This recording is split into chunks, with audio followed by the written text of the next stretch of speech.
momento seguimos con la segunda emisión de lo que es la Catedral Metropolitana de la Ciudad de México. Quédese con nosotros porque va a seguir descubriendo los tesoros, el arte y todos los secretos que guarda este majestuoso lugar. Estamos en la sacristía de la Iglesia Catedral Metropolitana. Estamos en un escenario donde se siente, se vive, lo apresa uno la grandeza del arte de los pintores mexicanos. Aquí encontramos firmas como Baltasar de Chávez, encontramos firmas como Juan Correa, encontramos firmas como Cristóbal de Villalpando. Atrás de mí exactamente está uno de los murales maravillosos que presenta la Asunción de la Virgen María a los cielos. Está rodeada, la Virgen María va subiendo en medio de querubines, en medio de ángeles, de arcángeles que van entonando coros celestiales para llevarla hacia el Padre Eterno. Abajo está parte de la historia de la iglesia con algunos de los santos, pero destaca San Miguel, que está derrotando a Luzbel, el arcángel que se había revelado, el arcángel que se convertiría en el demonio. San Miguel lo está derrotando y en esa alegoría podemos encontrar paisajes que nos dan idea de cómo ha ido evolucionando la Iglesia Católica. En este marco podemos hablar también de los tesoros de la catedral. Hay una leyenda que habla de tesoros de una riqueza inconmensurable. Sin embargo, gran parte de ellos han sido saqueados a lo largo de los años. Durante un tiempo, se hicieron inventarios que desaparecieron o simplemente nunca empataron con la realidad. Se habla, por ejemplo, de algunos de las custodias que José de la Borda, uno de los ricos más ricos de la Nueva España, el rico minero, él había hecho algunas cuestiones para la liturgia, algunos vasos sagrados, algunas custodias que se utilizarían en la Catedral de Santa Prisca, que se realizó bajo su propio patrocinio. Bueno, pues resulta que estos vasos sagrados habían sido prestados solamente a la Catedral de Santa Prisca. En alguna ocasión, en época de vacas flacas, el Señor los rescata, José de la Borda rescata esos vasos y los vende a la catedral. Había una custodia maravillosa, se la venden 70,000 pesos a la catedral. Sin embargo, le ofrece la posibilidad de pagarla en 10 años, en abonos que van a alargarse por espacio de 10 años. Se dice que esta maravillosa custodia, por alguna circunstancia, se va a la iglesia, a la Catedral de Notre Dame, la más importante de París, la Catedral de Nuestra Señora, y finalmente, pues ahí está todavía esa custodia. Eso es lo que dice la tradición. Pero también dice la tradición que en 1925 el presidente Plutarco Elías Calles mandó a hacer un inventario, inclusive mandó a un fotógrafo a que tomara, concretamente el fotógrafo ni más ni menos que se llamaba Guillermo Kahlo o William Kahlo, el padre de Frida Kahlo, a que tomara cada uno de los tesoros de la catedral para que se quedara archivada no solamente la descripción, sino la custodia. Pero los autores que han escrito sobre la catedral, por ejemplo Manuel Toussaint, nos dan un recuento de todo lo que ha sido a lo largo de los años. Pero yo diría que la gran riqueza está aquí entre las piedras. Yo diría que la gran riqueza está aquí, en estos murales maravillosos. Obra máxima de la arquitectura colonial, la Catedral Metropolitana de la Ciudad de México se erige majestuosa en el Zócalo capitalino, siendo la catedral más grande de Latinoamérica y uno de los sitios más emblemáticos de la cristianidad del mundo.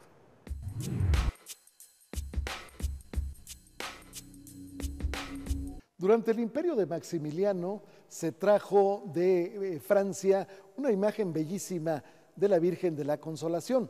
Esta imagen estuvo durante mucho tiempo, los 3 años que duró el imperio de Maximiliano, estuvo en el Palacio Nacional.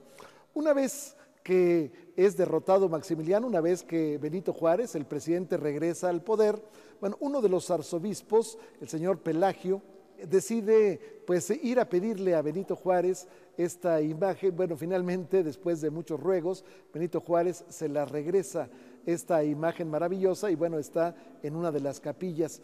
de las 14 capillas que están en los costados de la catedral. Durante muchos años, en una de las 14 capillas que están en los costados de la Catedral Metropolitana, en la dedicada a San José, estuvieron los restos de los héroes de la independencia. Ahí estaba Miguel Hidalgo, ahí estaba Ignacio Allende, ahí estaba Aldama, ahí estaba Jiménez, ahí estaba Abasolo y también estaba José María Morelos y Pavón. Estos restos durante mucho tiempo, bueno, estuvieron en custodia de la Iglesia Católica, a pesar de que se decía que no podían haber entrado a la Iglesia Católica ni Hidalgo ni Morelos, puesto que habían sido excomulgados. Bueno, aquí se desmiente ese asunto. Posteriormente, estos restos van a ser sacados para llevarlos al Palacio del Ayuntamiento. Y finalmente, por disposición del presidente Plutarco Elías Calles, en 1925, se va a abrir un escenario en la columna de la Independencia y ahí se van a llevar los restos de los héroes de la Independencia, los que se va a agregar, por ejemplo, Leona Vicario, su esposo Andrés Quintana Roo.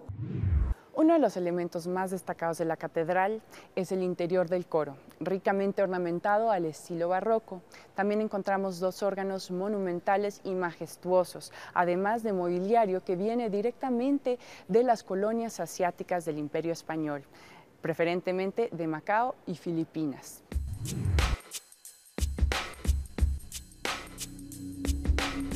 Estamos en el altar de los Reyes, el más importante de la Catedral Metropolitana. Este altar está al centro, inmediatamente atrás del altar mayor. Aquí están las representaciones, en ocasiones en escultura, en ocasiones en pintura, de aquellos reyes que fueron ascendidos a los cielos, es decir, aquellos que fueron santificados. Está, por ejemplo, San Luis, rey de Francia, está también Fernando el Católico, en fin, todos los monarcas que en algún momento dado ayudaron a la Iglesia Católica, ahí están, ya sea, insisto, en la pintura o bien en la escultura. Bueno, este altar de los Reyes está exactamente enfrente del altar mayor de la Iglesia Catedral. Originalmente había un ciprés, es decir, una cúpula que le daba, digamos, un poco de escenario al altar mayor. Esta cúpula la había hecho Lorenzo de la Hidalga. Lorenzo de la Hidalga fue uno de los grandes arquitectos de México en su tiempo. Él fue el que iba a hacer un monumento en la Plaza Mayor, en la Plaza de la Constitución, dedicado a la independencia. Este monumento nunca se logró hacer, lamentablemente, y se quedó solamente, el basamento o zócalo, de ahí que la gente siga diciéndole zócalo a ese lugar.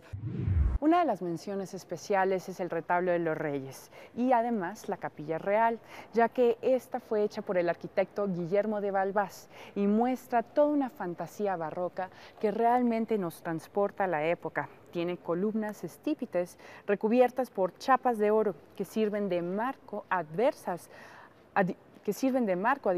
obras pictóricas con temática referente a distintos reyes y reinas que por sus actos fueron elevados al grado de santidad.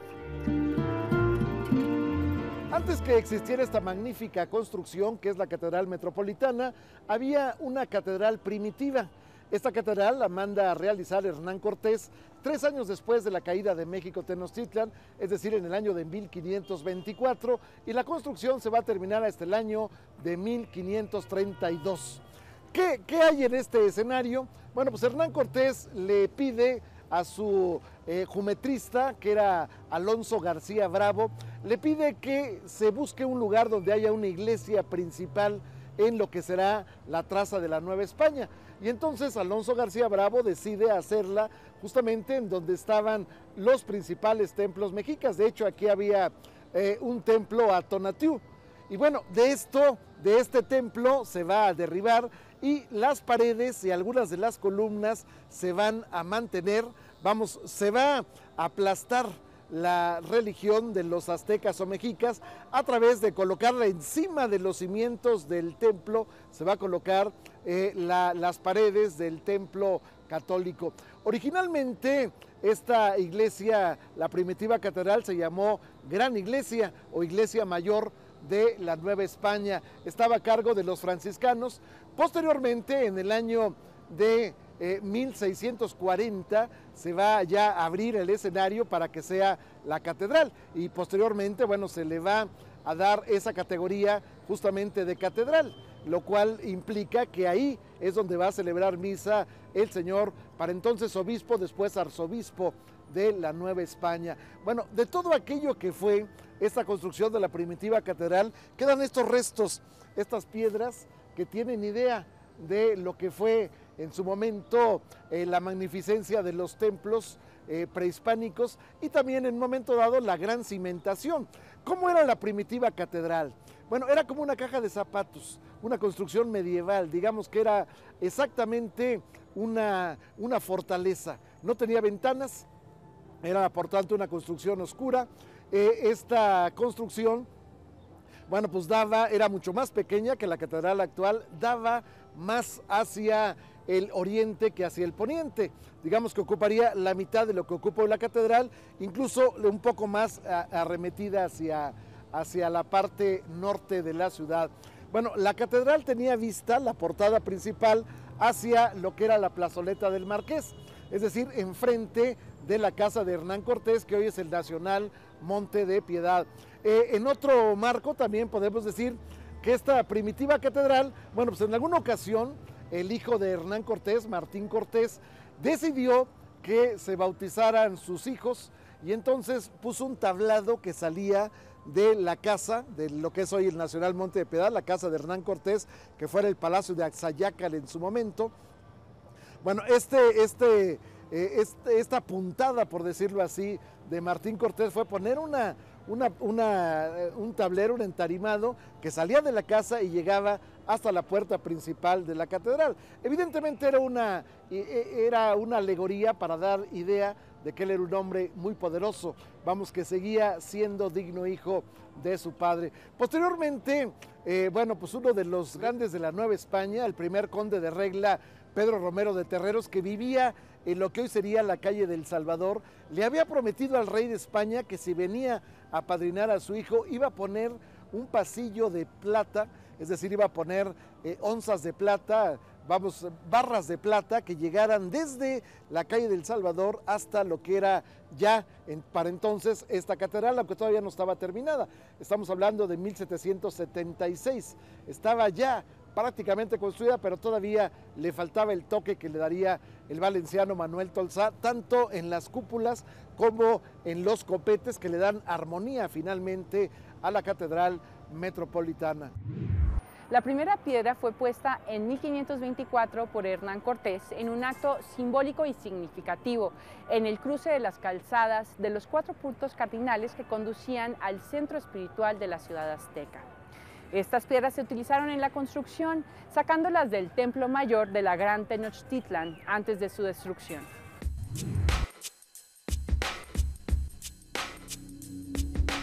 El primer encuentro de los fieles que llegan a la iglesia catedral metropolitana es justamente en este altar que está a mis espaldas, el altar del perdón. Originalmente el nombre deriva de que los reos que iban a los autos sacramentales, los reos de la Inquisición, bueno, llegaban, hacían una estación en este lugar y pasaban a pedir justamente perdón a este altar. Este altar, lamentablemente, en su fase original, hecha por Jerónimo de Valvás, creada por este gran artista, bueno, este altar se quemó el 17 de enero de 1967. La Catedral de México, máximo monumento del arte religioso en América, conmueve a los habitantes de Tenochtitlán. En torno a ella el pueblo se congrega apesadumbrado. Un incendio en sus interiores destruye en aciaga noche tesoros de su patrimonio que forman parte del tesoro universal. El altar del perdón con todos sus retablos y sillerías, obra de ebanistas milagreros. Con todas sus pictóricas glorias y sus estatuas sacras, fue presa de las llamas.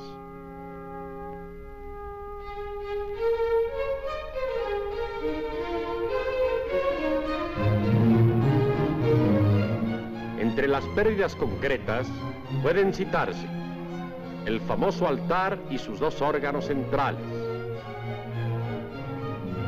2 pinturas del siglo XVI, 70 sillas de estilo barroco de 400 años de antigüedad, También resultan dañadas pinturas y adornos de los techos.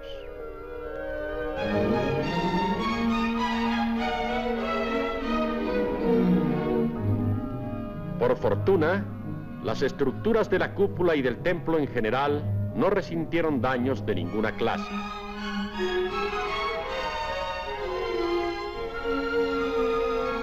Autoridades civiles y religiosas se apresuran a dictar medidas para restablecer lo destruido. Una reconstrucción exacta, una nueva obra, será determinación de artistas y arquitectos resolver lo que corresponda. El patrimonio artístico del pueblo mexicano y de la humanidad debe enriquecerse con motivo de la catástrofe. Aquí se llevó un maravilloso cuadro que vale la pena contar la historia. Justamente era Nuestra Señora del Perdón. Este cuadro lo pinta un pintor flamenco de nombre Simón Pereins Operines. Este hombre, Simón Pereins Operines, había hecho muchos cuadros aquí ya en su estancia en la Nueva España y de pronto se topó con un escenario. Él dijo, este hombre, que en alguna ocasión se le ocurrió decir que el hecho de que la gente viviera mancebada, es decir, el hecho de que la gente viviera en matrimonio sin haberse casado, bueno, pues esto no era pecado según él. Y también decía él que le gustaba más hacer cuadros, hacer pinturas de carácter profano que de carácter religioso. Bueno, por estos gravísimos pecados, Simón Pereins Operines fue llevado a la Inquisición. Estando en la Inquisición, después de haber sido sometido a tormento, le dieron 2 vueltas de potro, le dieron a beber 2 picheles de agua, con lo cual, imagínense, se le inflamó terriblemente el estómago. Bueno, este hombre tuvo una gracia, como quiera que sea, él no cedió, él se mantuvo en lo dicho, él decía que no era pecado lo que había dicho, y entonces decidieron permitirle que tuviera los pinceles y que tuviera un lienzo en la celda donde estaba en la Inquisición.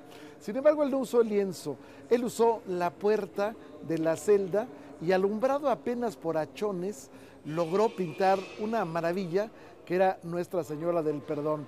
Era una virgen que estaba cargando al niño, estaba a los costados el señor San José, estaba la señora Santana y la virgen estaba coronada por una serie de querubines o angelitos.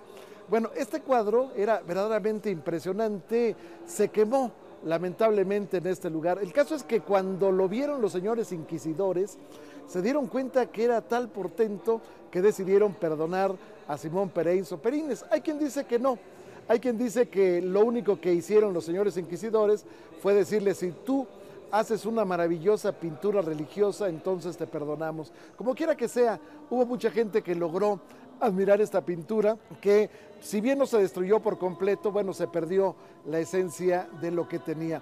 Pero naturalmente en este altar del perdón hay otra historia que contar maravillosa. Estamos hablando del Señor del Veneno. El Señor del Veneno es un Cristo que originalmente era blanco, inmensamente blanco, era un Cristo de mármol. De pronto, este Cristo, que estaba en una capilla particular de uno de los señores arzobispos, él llegaba todas las noches a ese lugar y le decía, empezaba a rezar y posteriormente le besaba los pies a este Cristo, y bueno, ese era el rito que hacía todos los días. Más adelante, resulta que esta persona, este obispo, se encontró un día con que el Cristo encogía los pies. No quería en su momento, bueno, que lo besara, encogía las piernas, y bueno, pues esto llenó de congoja al señor arzobispo, pensando que, bueno, pues el Cristo algo le había cometido él donde no quería que lo tocara. Se repite varios días la escena y en una ocasión él se levanta de plano y dice, bueno, pues se acerca, se para, se acerca los labios a los pies y al momento en que los iba a besar, el Cristo se vuelve totalmente negro. ¿Por qué razón? Bueno, después se descubriría a través de una confesión que había habido una persona que le había puesto veneno en los pies del Cristo. Este veneno era en venganza porque el señor arzobispo había predicado en una forma tan convincente que él, que tenía un amante, el amante lo había dejado por no estar casado con él, por vivir en bigamia con ella. Y bueno, en ese marco, en el momento en que el señor arzobispo va a besar los pies, bueno, pues el Cristo no quiere, y cuando quiere finalmente se vuelve totalmente negro.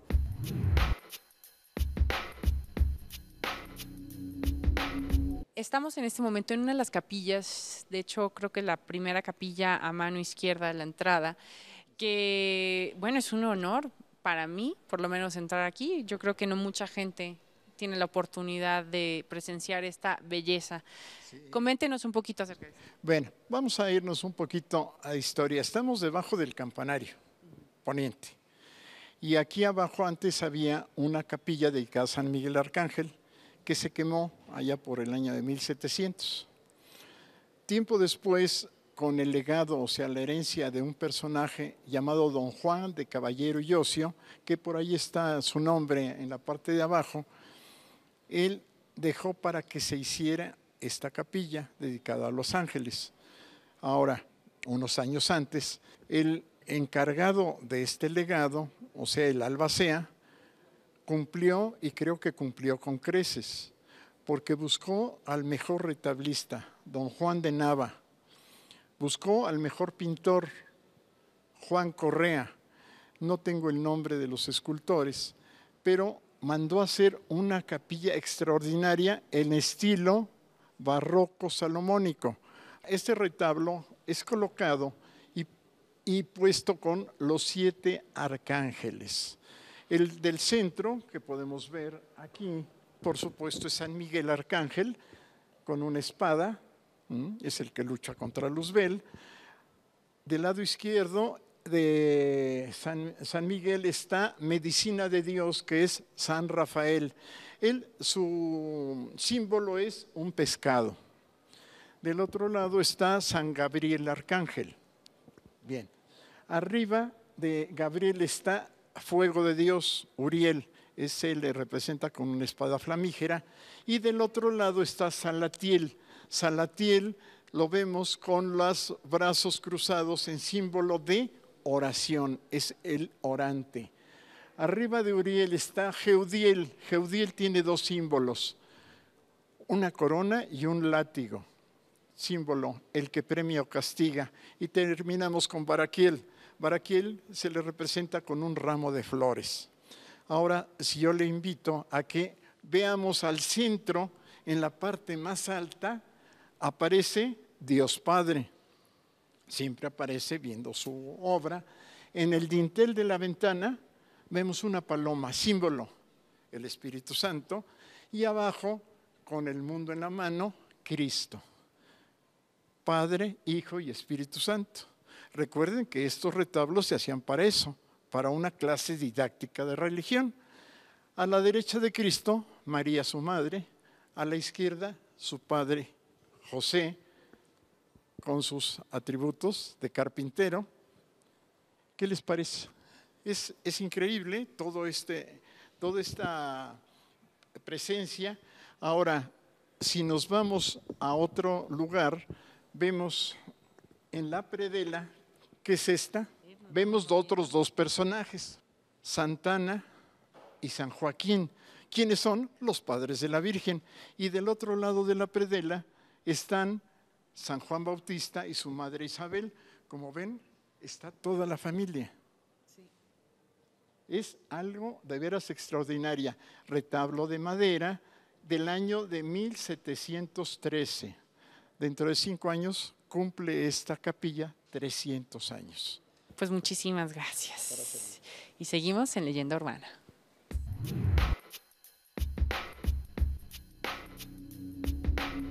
Una de las capillas más buscadas por la población que llega, propios y extraños, a la catedral es la Capilla de las Reliquias. Ahí, desde luego, hay una serie de ornamentos, una serie de partes de algunos de los santos. La historia podría ser interminable, o la lista podría ser interminable, pero también estamos hablando como la parte más preciada, una astilla de la cruz en que murió Cristo. En la Capilla de las Reliquias está sepultado uno de los personajes más enigmáticos de la Nueva España, el venerable Gregorio López. Se dice que Gregorio López, que llegara a la Nueva España a los 26 años, era hijo natural del rey de España, Felipe II.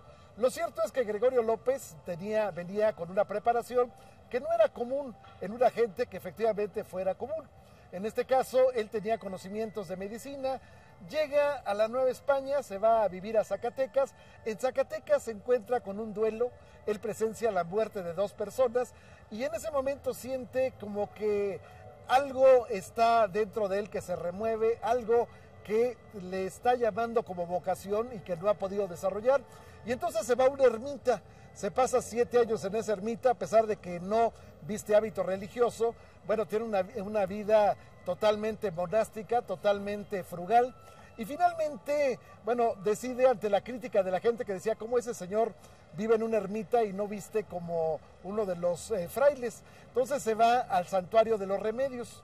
En el Santuario de los Remedios, de la Virgen de los Remedios, se conocía como la Conquistadora, por cierto, la protectora de la Nueva España durante muchos años. Bueno, ahí finalmente se va a enfermar de tifo y se va hacia Huastepec.